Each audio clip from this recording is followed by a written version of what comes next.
करते हैं जो दीक्षा ले रहे तुम लोगों के नियम बता दें, ठीक है? सुनो, जो आज दीक्षा लेंगे नियम लेंगे सावधान हो जाओ।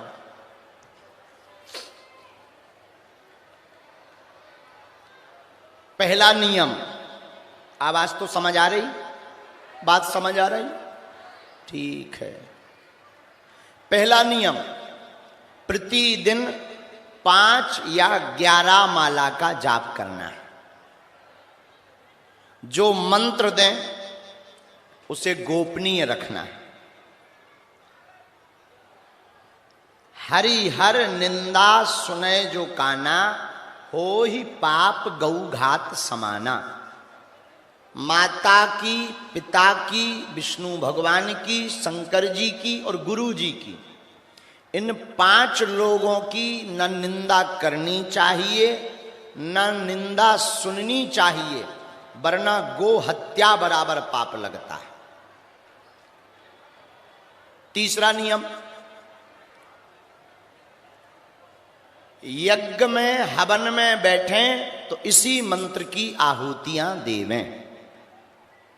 चौथा नियम, बागेश्वर धाम का प्रत्येक शिष्य दीक्षा लेने वाला जीवन भर अपने मस्तक पर तिलक लगाएगा।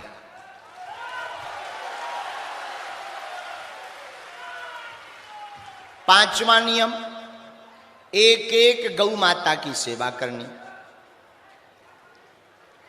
और एक बात, आज से जितने भी यहां दीक्षा ले रहे, आप हमारे शिष्य नहीं बन रहे, हम तुम्हारी बाहें पकड़कर बालाजी के चरणों में रख देते हैं, यही तुम्हारे गुरुदेव हैं।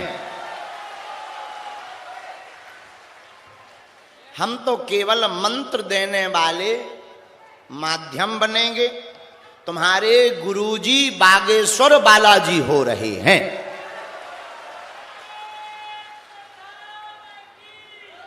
जीवन भर के लिए तुम बालाजी के हो रहे, बालाजी तुम्हारे हो रहे। इसी में दूसरी बात, हर महीने ना भी आओ चलेगा, परंतु प्रत्येक गुरु पूर्णिमा महामहोत्सव पर बागेश्वर बालाजी अपने गुरुजी के दर्शन करने आना अनिवार्य है। रोज ध्यान करना है गुरु मंत्र का। गुरुजी का मांस मंदरा का भक्षण जीवन भर नहीं करना है। लेकिन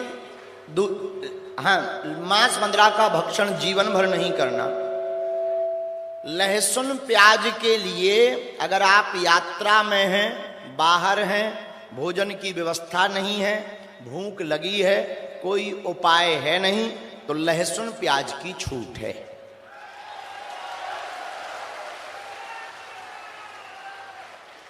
लेकिन जिस दिन आप मांस मंदरा का भक्षण कर लेंगे, उस दिन से ना तुम हमारे चेला ना हम तुम्हारे गुरु जी।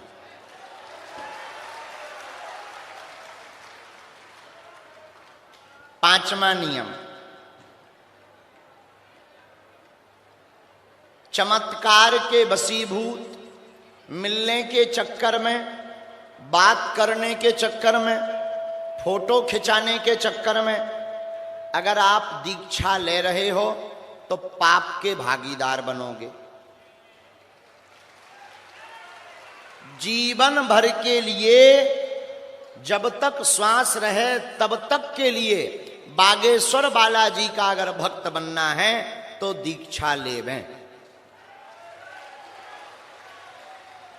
अपनी कंठी में, अपने गले में कंठी धारण करें, माला। खूब भगवान का भजन करें। जाओ, बालाजी तुम्हारे हैं आज से और तुम बालाजी के हो।